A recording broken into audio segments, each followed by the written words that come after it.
Hello दोस्तों, welcome to all of you.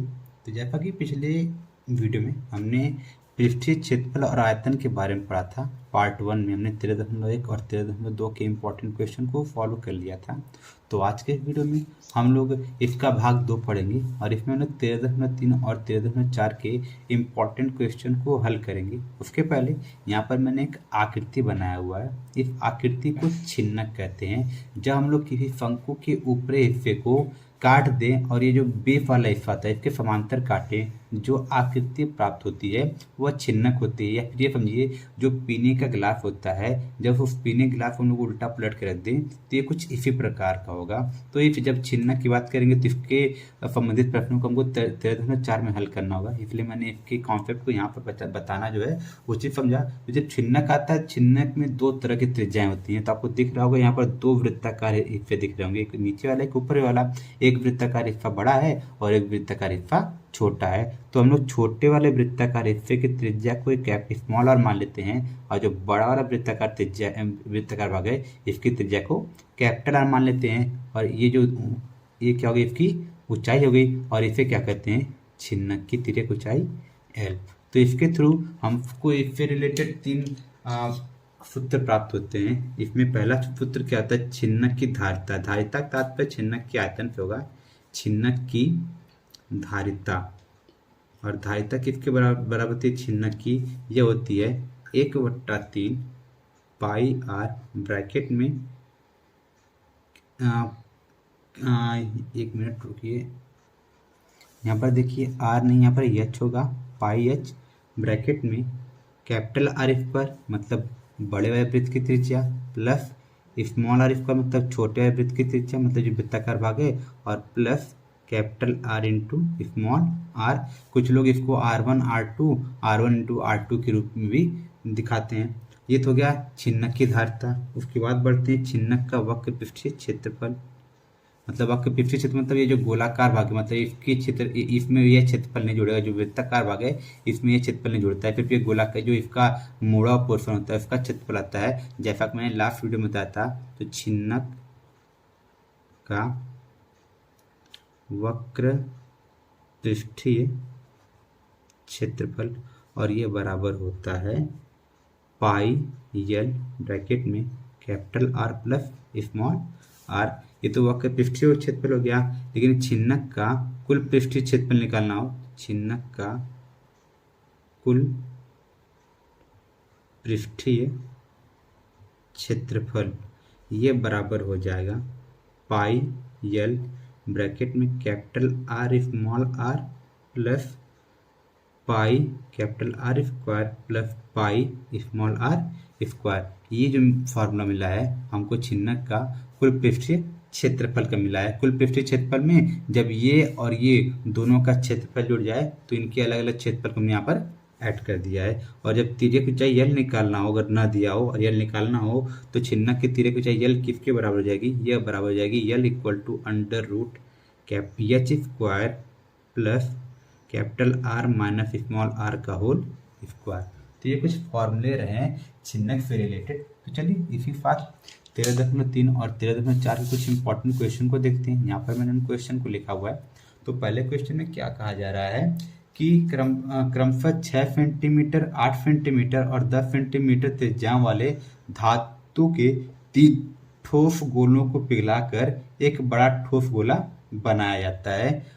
तो इस गोले की त्रिज्या ज्ञात कीजिए। अर्थात तीनों गोलों को पिघलाने के बाद जो गोला प्राप्त हो रहा है उस गोले की हमको क्या ज्ञात करनी है, उस गोले की हमको त्रिज्या ज्ञात करनी है। तो सही शब्दों में क्या हो जाएगा कि ये जो तीनों गोले अलग अलग थे इनको पिघला कर एक गोला बनाया गया है। अर्थात इन तीनों गोलों की जो अलग अलग आयतन था वह तीनों आयतन मिलाने के बाद जो बड़ा गोला बनेगा ठोस गोला उसके आयतन के बराबर हो जाएगा। तो हम लोग पहले इन तीनों के आयतन को निकाल के इनको प्लस कर देंगे और उसको किसके बराबर कर देंगे, बड़े गोले के आयतन के, और वहां से हम लोग बड़े गोले के त्रिज्या को निकाल लेंगे। तो ये हमारा रहा आज का पहला क्वेश्चन। पहले गोले की त्रिज्या बराबर कितना दिया है, 6 सेंटीमीटर। 6 सेंटीमीटर दूसरे गोले की त्रिज्या कितनी है 8 सेंटीमीटर और तीसरे गोले की त्रिज्या दी गई है 10 सेंटीमीटर। तो क्या हो जाएगा, अब इनको पिघलाया गया, इन तीनों गोलों को पिघला कर एक बड़ा गोला बनाया गया। तो माना तीनों गोलों को पिघला कर बने बड़े गोले की त्रिज्या ये हम लोग मान लेते हैं बराबर कैपिटल आर। इसको बोल देते हैं स्मॉल r1, इसको स्मॉल r2, इसको स्मॉल r3। तो इन तीनों को पिघला कर एक बड़ा गोला बनना है, तो डेफिनेटली इन तीनों का जो कुल आयतन होगा इस बड़े गोले के आयतन के बराबर होगा। तो हम लोग क्या कह सकते हैं, इसलिए बड़े गोले का आयतन बराबर तीनों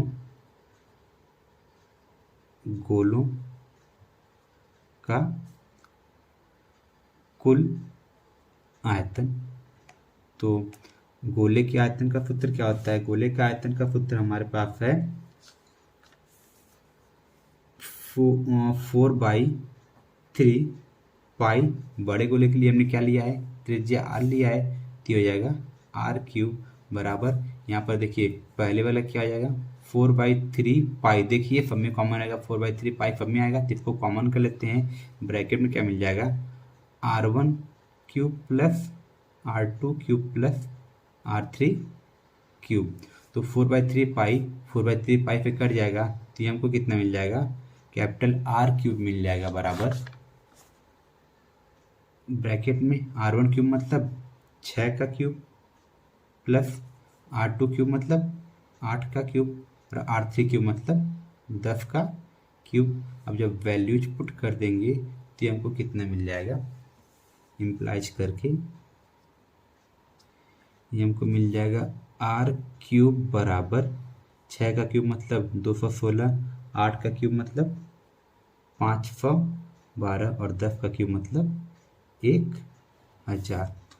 तो आगे सॉल्व करने में क्या मिलेगा हमको, कैपिटल r³ बराबर इनको जोड़ देंगे तो ये कितना मिल जाएगा 5 2 7 728, तो ये कितना आ जाएगा 1728। ये implies that r equal to under root 1728 और एक इसका क्यूब रूट होता है, ये बराबर होता है, या फिर r equal to implies that r equal to under root 12 into 12, या फिर हमको क्या मिल जाएगा इम्प्लाइड r बराबर 12 सेंटीमीटर, अर्थात जो बड़ा गोला हमको मिलेगा उसकी त्रिज्या कितनी हो जाएगी 12 सेंटीमीटर।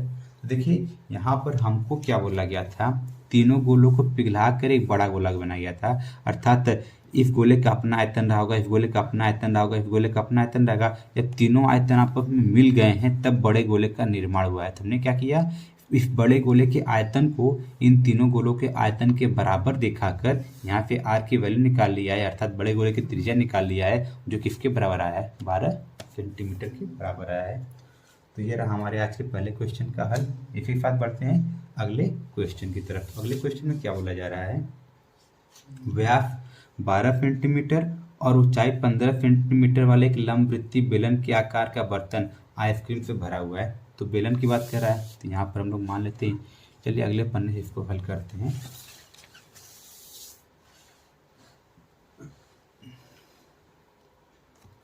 तो देखिए यहाँ पर एक लंबवृत्तीय बेलन हमको दे दिया गया है,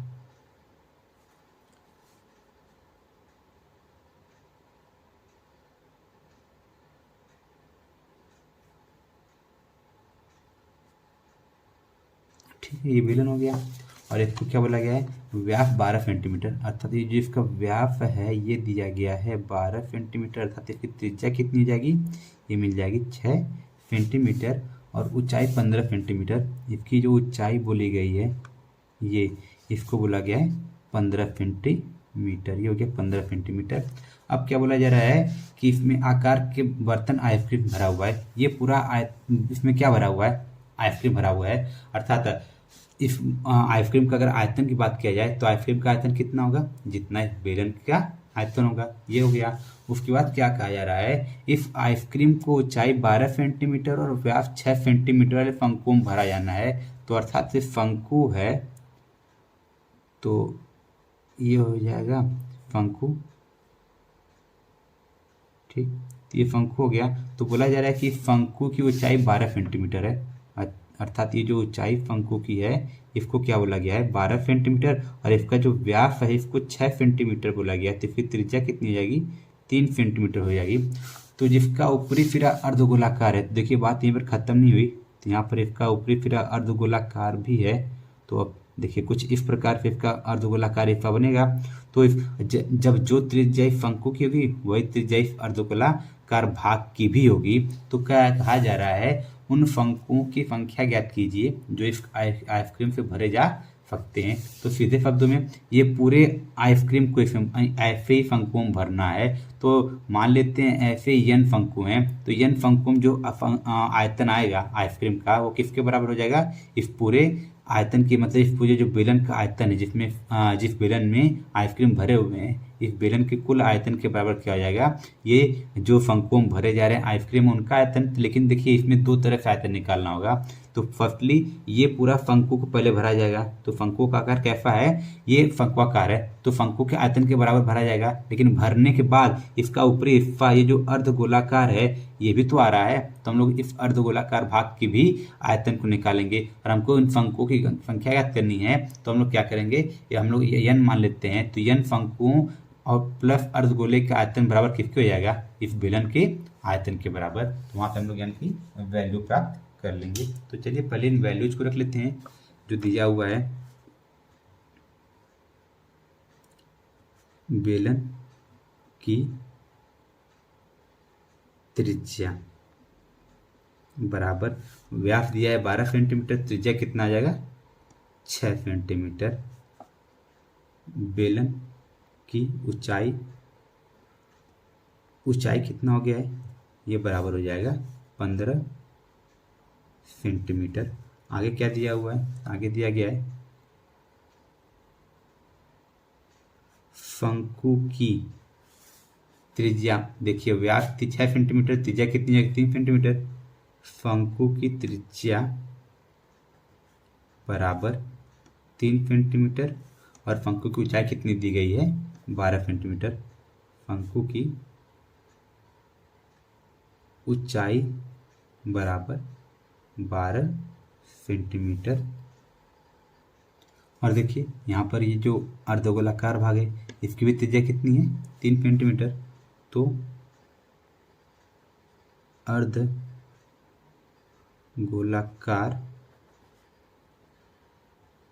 भाग की त्रिज्या ये कितना जाएगा बराबर 3 सेंटीमीटर। तो ये दी गई चीज़ें थी। हमको क्या निकालना है, हमको फंकुओं की संख्या निकालनी है। तो ये जो पूरा आयतन आएगा इस आइसक्रीम का, इस तो उस एक आयतन से इस पूरे आयतन में भाग कर देंगे तो हमको क्या प्राप्त हो जाएगा, फंकुओं की कुल संख्या। या फिर भरे जा सकने वाले आइसक्रीमों की संख्या। ये कैसे प्राप्त होगा, मैंने जस्ट बताया कि इस पूरे आइसक्रीम भरना है जो इस बेलनाकार बर्तन में आए हुए हैं। तो पूरे आइसक्रीम का आयतन क्या हो जाएगा, इस बेलन के आयतन के बराबर हो जाएगा। अब इस पूरे आयतन में जितना आइसक्रीम इस शंकु में आ रहा है, इस गोले को लेकर इस पूरे आयतन पे हम लोग क्या करें, इस बेलन के आयतन में भाग कर देंगे तो हमको क्या प्राप्त हो जाएगा, जो भरे जा सकने वाले शंकु हैं उनकी संख्या प्राप्त हो जाएगी। तो ये बराबर हो जाएगा बेलन का आयतन, बेलन का आयतन, और इसमें किससे भाग करना है, इसमें भाग करना है एक आइसक्रीम के आयतन पे, एक आइसक्रीम का आयतन। तो चलिए बेलन का आयतन तो खैर फिक्स है, इसमें ज़्यादा कुछ सोचना नहीं है, लेकिन आइसक्रीम का आयतन कैसे निकलेगा, इस शंकु का आयतन और प्लस अर्धगोले का आयतन। तो ये बराबर क्या आ जाएगा, बेलन का आयतन वटे किसका आयतन, इसमें आइसक्रीम में अर्धगोले का आयतन, अर्धगोले का आयतन प्लस और किसका आयतन है, शंकु का आयतन, शंकु का आयतन। तो ये हमने लिख लिया है। अब हमको पता है कि जो बेलन का आयतन होता है वह बराबर होता है पाई आर स्क्वायर एच। देखिए यहाँ पर त्रिज्या बार बार बोला गया है, तो यहाँ पर बेलन की त्रिज्या जो 6 सेंटीमीटर है इसको कैपिटल आर मान लेते हैं, जो शंकु की त्रिज्या है इसको क्या मान लेते हैं R1, और जो अर्धगोले की त्रिज्या है इसको क्या मान लेते हैं R2। तो हमको यहाँ पर फार्मूला लिखने में आसानी आ जाएगी। तो बेलन का आयतन क्या होता है पाई आर स्क्वायर एच, तो यहाँ पर आर क्या है, बेलन का आयतन में कैपिटल आर है, आर स्क्वायर एच अपॉन अर्धगोले का आयतन क्या होता है, ये बराबर होता है 2/3 पाई आर क्यूब। तो यहाँ पर अर्धगोले की त्रिज्या हमने क्या माना है R2, तो ये R2 का क्यूब प्लस शंकु का आयतन क्या होता है, शंकु का आयतन होता है 1/3 पाई, और देखिए आर स्क्वायर मतलब यहाँ पर शंकु की त्रिज्या हमने क्या माना है R1, तो R1 स्क्वायर, और यहाँ पर देखिए इसमें एच भी आता है, तो यहाँ पर एच यहाँ भी आ रहा है, तो इसको क्या मान लेते हैं कैपिटल एच बराबर कैपिटल एच। तो ये हमारा जो था इसको कैपिटल एच कर लेते हैं, और यहाँ पे जो आएगा इसको स्मॉल एच बोल लेते हैं। तो शंकु की ऊंचाई क्या मान लिए हैं स्मॉल एच। तो हमने यहाँ पर फॉर्मूला लिख दिया है, बेलन का आयतन क्या होता है पाई आर स्क्वायर एच, अर्धगोले का आयतन क्या होता है 2/3 पाई आर क्यूब, और अब शंकु का आयतन क्या होता है 1/3 पाई आर स्क्वायर एच। तो अब वैल्यूज पुट करते हैं। तो फर्स्टली देखिए पाई कॉमन करेंगे तो पाई की वैल्यू तो कट जाएगी, पाई की पहले पाई को हम लोग कॉमन कर लेते हैं दोनों पदों में। जब पाई को कॉमन कर लेंगे तो अंदर यहाँ पर क्या बचेगा आर स्क्वायर एच, तो आर कितना है यहाँ पर 6, तो 6 गुणे एच कितना है 15। अब अपॉन में हमको क्या मिलेगा, यहाँ पे पाई निकल गया है 2/3 R2 स्क्वायर, R2 मतलब 3 का क्यूब है, यहाँ पर क्यूब है, तो ये कितना जाएगा 3 × 3 × 3, तो 3 से 3 कैंसिल हो जाएगा, प्लस 1/3 R1 स्क्वायर, R1 कितना है यहाँ भी 3 है, तो 3 × 3, और एच कितना दिया हुआ है 12, तो हो गया 12। तो देखिए यहाँ पे ये भी 3 से कैंसिल हो गया। तो आगे जब हम लोग सॉल्व करेंगे तो हमको क्या प्राप्त हो जाएगा, देखिए पाई से पाई कैंसिल हो गया, तो आगे सॉल्व करने पर हमको मिल जाएगा 6 × 6 × 15 अपॉन ये कितना आ जाएगा 3 3 जा 9, 9 2 जा 18, प्लस और ये कितना मिल जाएगा ये मल्टीप्लाई है 12 का, 12 3 जा 36, और ये कितना मिल जाएगा, एक मिनट यहाँ पर देखो कुछ गलती इतनी की, एच की वैल्यू 12 है, 12 3 जा 36, ठीक है। तो ये कितना आ जाएगा 6 गुणे 15, और ये कितना आ जाएगा 54। तो इसको जब कैंसिल करेंगे 6 1 जा 6, 6 9 जा 54, और ये यहाँ पर कितना आ जाएगा 3 3 जा 9 और 5 3 जा 15, 3 1 जा 3, 3 2 जा 6, तो हमको आंसर कितना मिल जाएगा 5 2 जा 10, अर्थात जो शंकुओं की संख्या होगी जिसमें आइसक्रीम भरना है हमको कितना मिल जाएगा 10 मिल जाएगा। तो ये रहा हमारा आज के दूसरे क्वेश्चन का आंसर। तो देखिए इस क्वेश्चन में कहा गया है, दोबारा आपको देख लेते क्या कहा गया है। तो फर्स्ट में क्या बोला गया था कि 12 सेंटीमीटर व्यास और 15 सेंटीमीटर ऊंचाई वाले एक लंबवृत्तीय बेलन की बात किया गया था, जिसमें क्या भरा गया था आइसक्रीम भरा गया था। और इसके बाद क्या कहा गया कि इस आइसक्रीम को 12 सेंटीमीटर ऊंचाई और 6 सेंटीमीटर व्यास वाले शंकु भरना था। तुमने शंकु को मान लिया और इस शंकु को भरने के साथ ही साथ इसका जो ऊपरी सिरा है इसको क्या बोला गया है, अर्ध गोलाकार बोला गया है। तो हमसे क्या बोला गया कि उन शंकुओं की संख्या ज्ञात कीजिए जो इस आइसक्रीम से भरे जा सके। देखिए जब भरे जा सकने की बात किया जा रहा है तो मैंने पीछे बताया जब किसी चीज को भरते हैं तो आयतन के संदर्भ में होता है। अब स्थान कितना कवर कर रहा है ढकने पर ये तो बात कर नहीं रहा है, उसमें कितनी चीजें भरी जा सकती हैं उसकी बात किया जा रहा है। तो सीधे शब्दों में आयतन की बात किया जा रहा है। तो इस पूरे आइसक्रीम को भरना है तो उस पूरे आइसक्रीम का आयतन कितना रहा होगा, जितना इस लंब वृत्तीय बेलन का आयतन रहा होगा। हमसे शंकुओं को आयतन पूछा है तो हमने क्या किया, इस लंब वृत्तीय बेलन के जो आयतन होगा उस पूरे आयतन में ये एक शंकु में जितना आइसक्रीम भरा जा रहा है, चाहे वो शंकु वाला हिस्सा हो चाहे ऊपर का अर्धगोलाकार वाला हिस्सा है, इन दोनों को मिलाकर एक शंकु में जितना आइसक्रीम भरा जा रहा है उस एक आयतन से इस पूरे आयतन में भाग कर देंगे तो हमको क्या मिल जाएगा, उन शंकुओं की संख्या ज्ञात हो जाएगी। तो यहाँ पर मैंने वही काम किया है, हमने भरे जा सकने आइसक्रीम की संख्या ज्ञात करनी थी तो हमने क्या किया, बेलन के आयतन में एक आइसक्रीम के आयतन से भाग कर दिया है। और एक आइसक्रीम का आयतन कैसे निकलता, उसमें क्या क्या हिस्सा था, अर्धगोले का हिस्सा था और शंकु का हिस्सा था। तो दोनों के अलग अलग आयतन को निकाल कर प्लस कर दिया है और उसको किस में भाग कर दिया है, बेलन के आयतन में। और इस पूरे को सॉल्व करने पर हमको आंसर कितना मिल गया है, 10। अर्थात यह पूरे आइसक्रीम को कितने शंकु में भर सकते थे, 10 शंकु में भरा जा सकता था।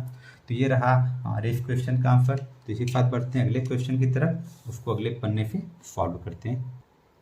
तो देखिए इस क्वेश्चन में क्या कहा जा रहा है कि 32 सेमी ऊंची और आधार त्रिज्या 18 सेंटीमीटर वाली एक बेलनाकार बाल्टी रेत से भरी हुई है। तो बेलनाकार बाल्टी है जो रेत से भरी हुई है।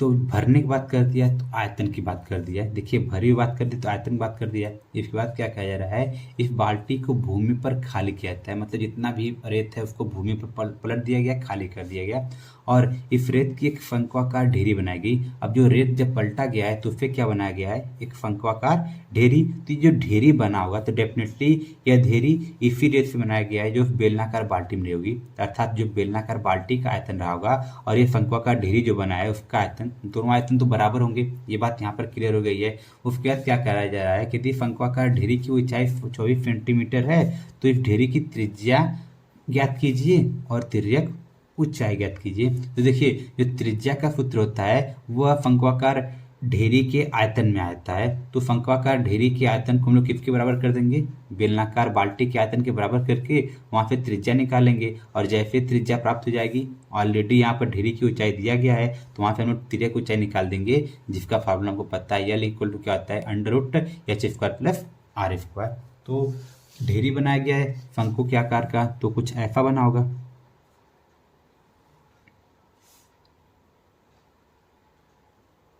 तो इसमें हमको क्या दिया गया है, इसकी शंक्वाकार ढेरी की ऊंचाई दिया गया है 24 सेंटीमीटर। ये जो ऊंचाई है ये कितना दिया गया है, 24 सेंटीमीटर में दिया गया है।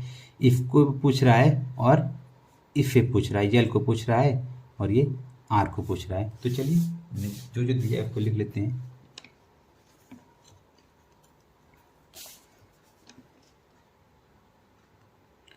बेलनाकार बाल्टी की ऊंचाई, बाल्टी की ऊंचाई बराबर कितना दिया गया है, 32 सेंटीमीटर दिया है। तो हो गया, इसको देखिए एच यहाँ भी बात कर रहा है तो इसको स्मॉल एच बोल देते हैं, तो इसको क्या बोल देते हैं, कैपिटल एच बराबर कितना आ गया, 32 सेंटीमीटर। और बेलनाकार बाल्टी की जो त्रिज्या बोली गई है 18 सेंटीमीटर। तो त्रिज्या यहाँ भी है, इसको अगर कैपिटल स्मॉल आर मार दें तो यहाँ पर क्या मान लेते हैं, कैपिटल आर। तो बेलनाकार बाल्टी की त्रिज्या कैपिटल आर बराबर ये क्या हो जाएगा, 18 सेंटीमीटर। और उसके बाद क्या कहा जा रहा है कि इससे क्या बनाया गया है, एक शंक्वाकार ढेरी जिसकी ऊंचाई दी गई है, शंक्वाकार ढेरी की ऊंचाई। अब देखिए यहाँ पर कैपिटल एच है तो यहाँ पर क्या मान लेते हैं, स्मॉल एच, और ये किसके बराबर है, 24 सेंटीमीटर। ये दे दिया गया है 24 सेंटीमीटर। हमको क्या निकालना है फंक्वाकार ढेरी की त्रिज्या r निकालना है और इसकी तिर्यक ऊंचाई l निकालना है। तो हम लोग यहाँ क्या कर सकते हैं, जो रेत बेलनाकार बाल्टी में था उसी रेत से बनाया गया फंक्वाकार ढेरी, तो अर्थात दोनों का आयतन आपस में क्या हो जाएगा, बराबर। तो हम लोग लिख सकते हैं बेलनाकार बाल्टी का आयतन बराबर फंक्वाकार ढेरी का आयतन।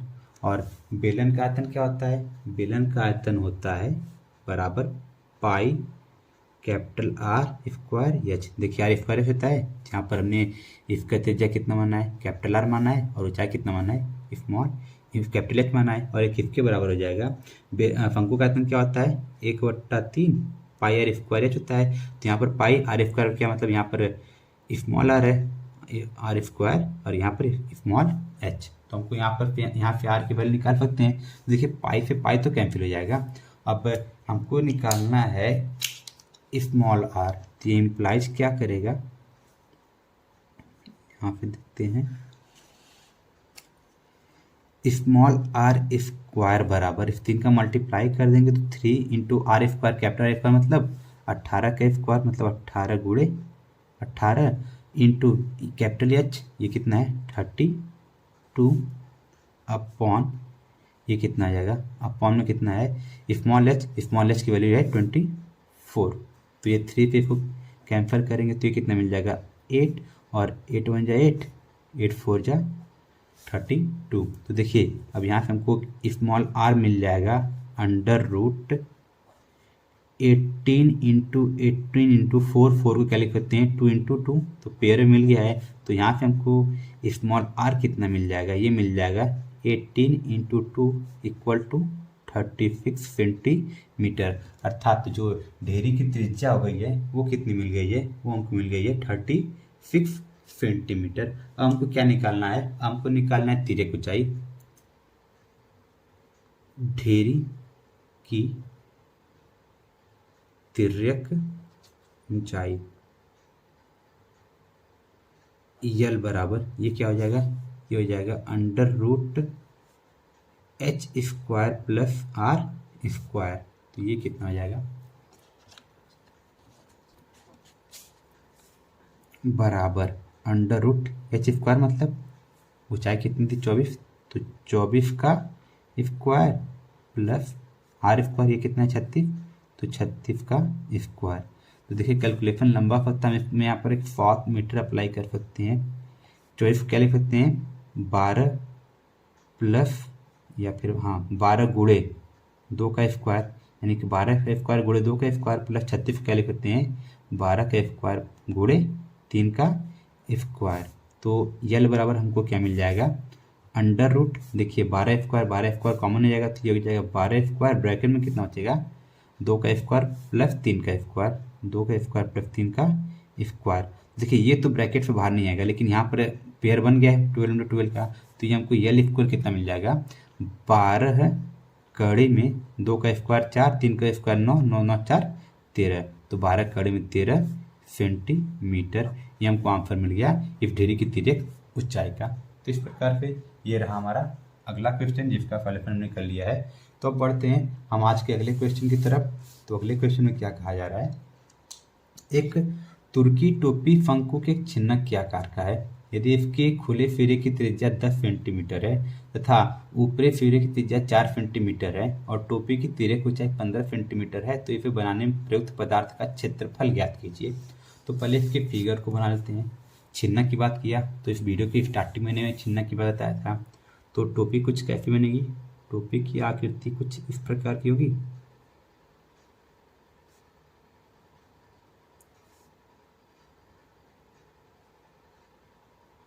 ये हो जाएगा और ये कुछ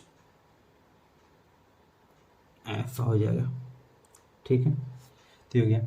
तो इसमें जो जो दिया गया चीज़ उसको लिख लेते हैं।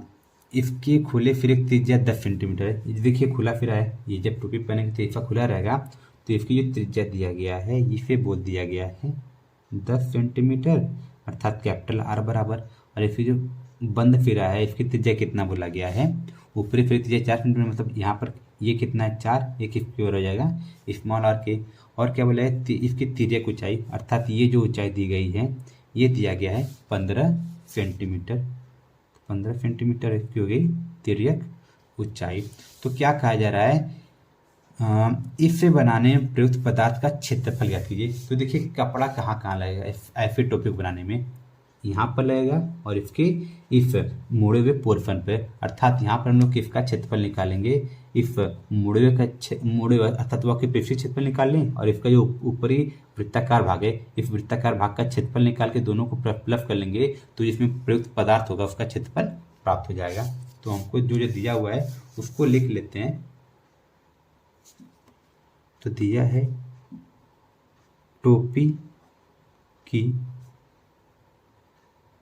तिर्यक ऊंचाई बराबर, ये कितना दिया हुआ है 15 सेंटीमीटर। और उसके बाद क्या बोला गया है, खुले सिरे की त्रिज्या, जिसको हमने क्या माना है, हमने जिसको माना है कैपिटल आर, तो कैपिटल आर बराबर क्या है 10 सेंटीमीटर। और बंद सिरे की त्रिज्या क्या है स्मॉल आर, ये किसके बराबर है 10 सेंटीमीटर की।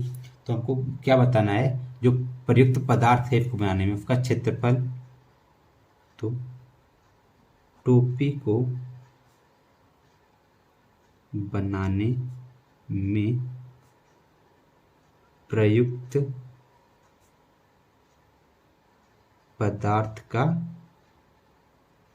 क्षेत्रफल बराबर, ये किसके बराबर हो जाएगा टोटल।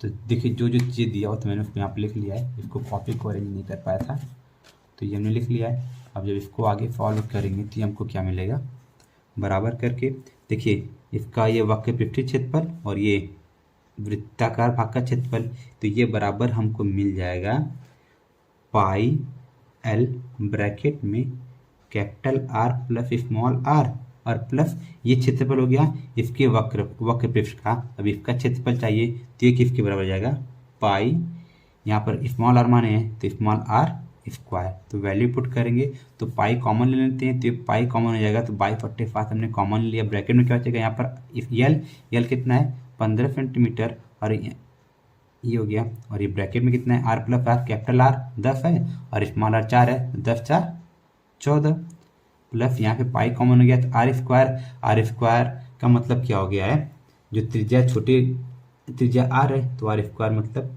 ये हो जाएगा 4 चौका 16 हो जाएगा। तो आगे फॉलो करते हैं तो ये हमको कितना मिल जाएगा 22/7 इंटू 15 इंटू 14 और 16 कितना जाएगा, ये हो जाएगा 30, सॉरी 14 16 30 हो जाएगा और ये 15 3 45 बराबर क्या मिल जाएगा 22 गुणे 450/7। इस पूरे को फॉलो करेंगे तो ये हमको कितना मिल जाएगा 4972/7 सेंटीमीटर स्क्वायर, ये हमारा हो जाएगा आंसर। अर्थात इस पूरे टोपी को बनाने में जो पदार्थ होगा उसको वो कितना रहेगा 4972/7 सेंटीमीटर स्क्वायर, ये इसका क्षेत्रफल हो जाएगा। तो आई होप आपको ये क्वेश्चन समझ में आया होगा। तो चलिए हमको क्या करना था इस क्वेश्चन में, हमको प्रयुक्त पदार्थ का क्षेत्रफल निकालना था। उसके लिए हमने क्या किया, ये जो छिन्नक के आकार का आकृति बना हुआ है टोपी का, तो इस छिन्नक के वक्र पृष्ठ का क्षेत्रफल जो क्या होता है pi L capital R plus small R रहता है, और इसका जो ऊपरी कपड़ा यहाँ भी लगेगा। देखिए यहाँ इसका क्षेत्रफल नहीं निकाले हैं क्योंकि ये खुला भाग है, अर्थात यहाँ पर पदार्थ है जो भी कपड़ा है वो यहाँ पर प्रयुक्त नहीं होगा, तो इसलिए हमने इसके क्षेत्रफल को नहीं निकाला है। फिर इसके क्षेत्रफल को निकाल लिया, अर्थात जो उसका वक्र पृष्ठ है उसका घुमावदार क्षेत्र है उसका क्षेत्रफल निकाल लिया, और जो उसका ऊपर का हिस्सा है टोपी का जो वृत्ताकार है इसका क्षेत्रफल निकाल लिया, दोनों को प्लस कर लिया और फॉलो करने में हमको क्या मिल गया है 4972/7 सेंटीमीटर स्क्वायर, ये प्रयुक्त पदार्थ का क्षेत्रफल हो गया। तो चलिए इसी के साथ बढ़ते हैं अगले क्वेश्चन की तरफ, उसको हल करते हैं अगले पन्ने पर। यहाँ पर अगले क्वेश्चन में क्या कहा जा रहा है कि धातु की चादर से बना और ऊपर से खुला हुआ है एक बर्तन शंकु के छिन्नक के आकार का है। किस आकार का है? छिन्नक के आकार का है, जिसकी ऊंचाई 16 सेंटीमीटर है तथा निचले और ऊपरी सिरों की त्रिज्याएं क्रमशः 8 सेंटीमीटर 20 सेंटीमीटर है। ये तो जो इन्फॉर्मेशन था दे दिया। करना क्या वो देखते हैं। 20 रुपये प्रति लीटर की दर से इस बर्तन को पूरा भर सकने वाले दूध का मूल्य ज्ञात कीजिए। तो यहाँ पर मूल्य कैसे ज्ञात होगा? पूरा भरने की बात कर रहा है, डेफिनेटली छिन्नक की धारिता की बात कर रहा है, आयतन की बात कर रहा है। तो आयतन निकालने के बाद उसको लीटर में बदलेंगे, क्योंकि यहाँ पर सेंटीमीटर में सारी चीज़ों दिया हुआ है। तो सेंटीमीटर में तो इसका आयतन निकलेगा, तो उसको चेंज करेंगे लीटर में, और जब लीटर में चेंज करेंगे तो प्रति लीटर मूल्य कितना है? 20 रुपये। तो 20 का मल्टीप्लाई कर देंगे तो हमको क्या मिल जाएगा? दूध का मूल्य क्या हो जाएगा? ये पहली चीज़ हो गई। उसके बाद क्या कहा जा रहा है? साथ ही इस बर्तन को बनाने के लिए प्रयुक्त चादर का मूल्य 8 रुपये प्रति 100 सेंटीमीटर स्क्वायर की दर से ज्ञात कीजिए। तो देखिए यहाँ पर प्रयुक्त चादर की बात करें, जो उसको बनाना है, तो बनाने के लिए जो चादर चाहिए, तो देखिए यहाँ पर सेंटीमीटर स्क्वायर बोल दिया है, तो डेफिनेटली यहाँ पर किसकी बात कर लिया है? क्षेत्रफल की बात कर दिया है। तो क्षेत्रफल हम लोग क्या करेंगे? उस छिन्नक का क्षेत्रफल निकालेंगे। क्षेत्रफल में क्या क्या ऐड होगा? देखिए ऊपर का सिरा खुला हुआ है, तो ऊपर तो हमको चादर लगाना नहीं है, तो चादर लगेगा कहाँ? जो छिन्नक का वक्र पृष्ठ होगा और उसका जो निचली हिस्सा होगा उसमें इसका चादर लगेगा। तो हम लोग वक्र पृष्ठ और उसके वृत्ताकार भाग का क्षेत्रफल निकाल के दोनों को प्लस कर लेंगे तो हमको क्या मिल जाएगा? प्रयुक्त चादर का क्षेत्रफल। उसके हम उसकी वैल्यू निकाल लेंगे। और यहाँ पर देखिए फिगर को बनाएंगे तो यहाँ पर देखिए जो निचले और ऊपरी सिरे की त्रिज्या की बात किया है, तो निचले सिरे की त्रिज्या 8 सेंटीमीटर है और ऊपरी सिरे की त्रिज्या कितनी है? 20 सेंटीमीटर। मतलब नीचे वाला वृत्त का भाग छोटा होगा और ऊपर वाले वृत्त का भाग बड़ा होगा। तो ये कुछ ऐसा हो जाएगा।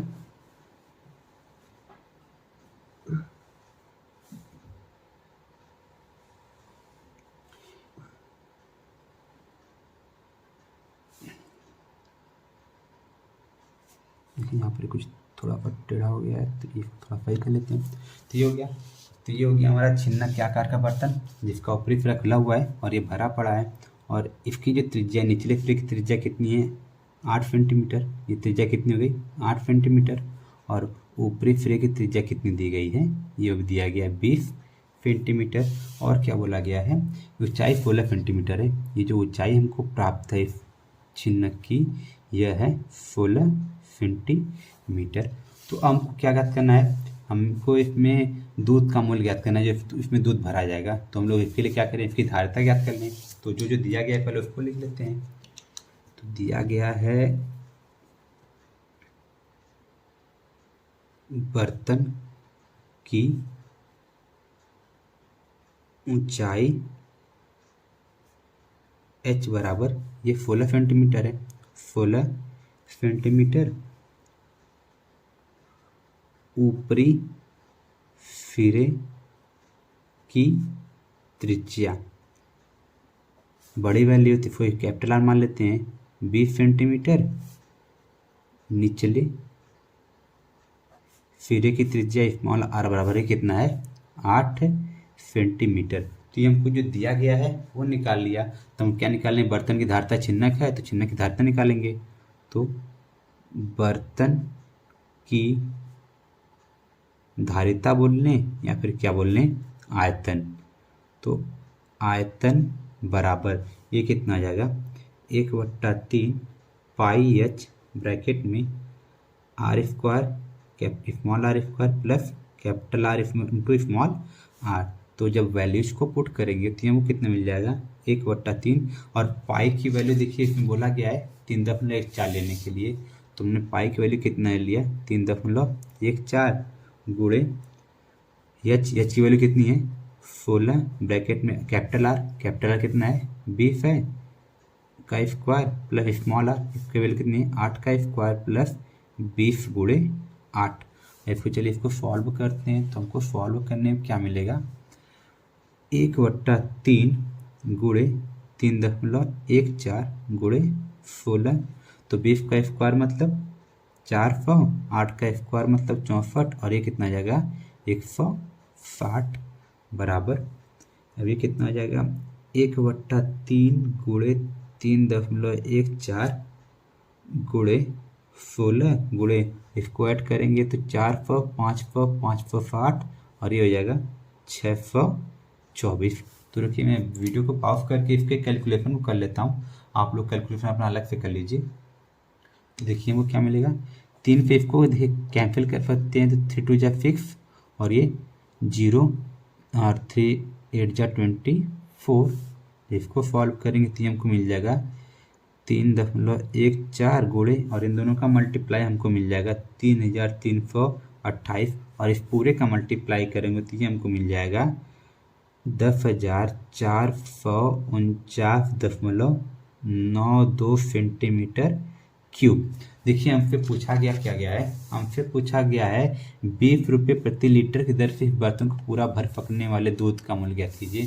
तो हमको आयतन किस में मिला है, सेंटीमीटर क्यूब में मिला है, तो इसलिए लीटर में इसकी धारिता निकालेंगे। लीटर में धारिता, जब लीटर में धारिता निकालेंगे तो ये बराबर हो जाएगा, इसमें किससे भाग कर देंगे, 1000 से भाग कर देंगे तो ये हो जाएगा 10,449.92 बटे 1000। तो देखिए 3 0 हट जाएगा, दशमलव ये ऑलरेडी 2 स्थान पे इसको खत्म करेगा और दशमलव कहाँ पर आ जाएगा, यहाँ पर आ जाएगा। तो ये हमको कितना मिल जाएगा, 3 स्थान दशमलव आ जाएगा तो ये हमको मिल जाएगा 10.449992। तो इसको हम लोग जब सिंप्लीफाई कर लेंगे तो ये लगभग कितना आ जाएगा, 10.45 की या 10.5 की हो जाएगा। तो ये कितना जाएगा 10.45 लीटर लगभग। तो ये तो जो धारिता आई थी हमने इसको लीटर में बदल दिया है। हमको किसका मूल्य निकालना है, दूध का मूल्य निकालना है। दर कितना दिया गया है, 20 रुपये प्रति लीटर। तो इसलिए दूध का मूल्य बराबर 20 गुणे 1 लीटर का मूल्य 20 रुपये, तो 10.45 लीटर का मूल्य कितना हो जाएगा। तो देखिए ये हो जाएगा हमारे पास 209.00, ये हमको मिल गया आंसर। तो ये दूध का मूल्य निकला।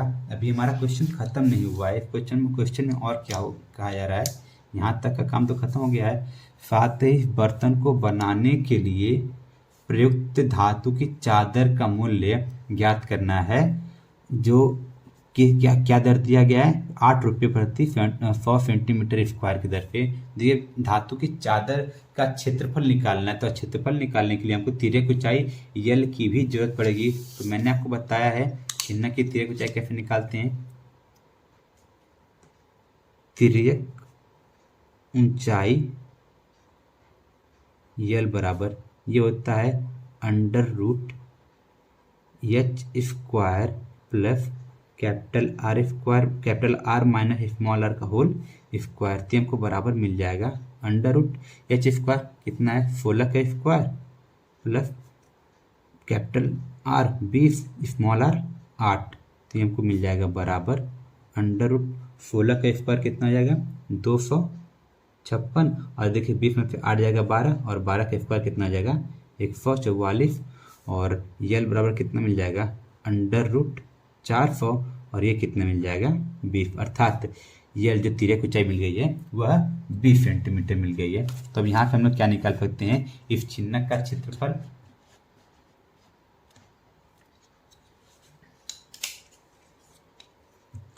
इसलिए प्रयुक्त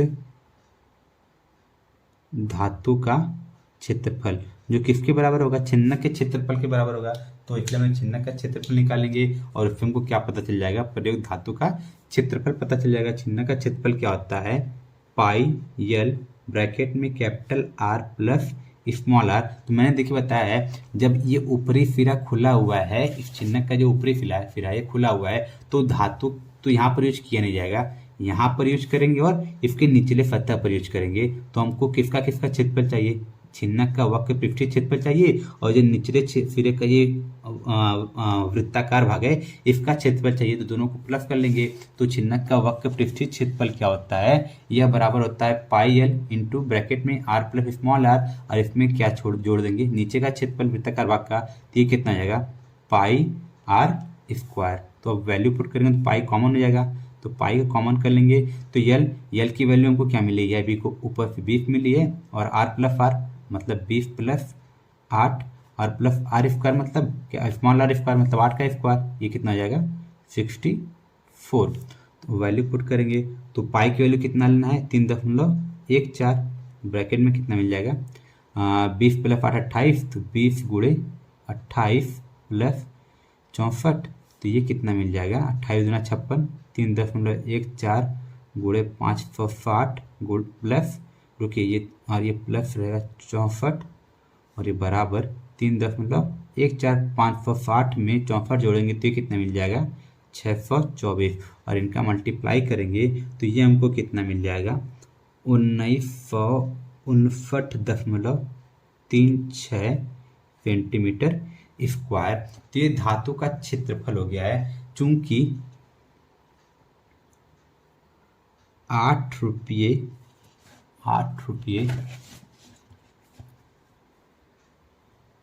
प्रति 100 मीटर की दर से चादर का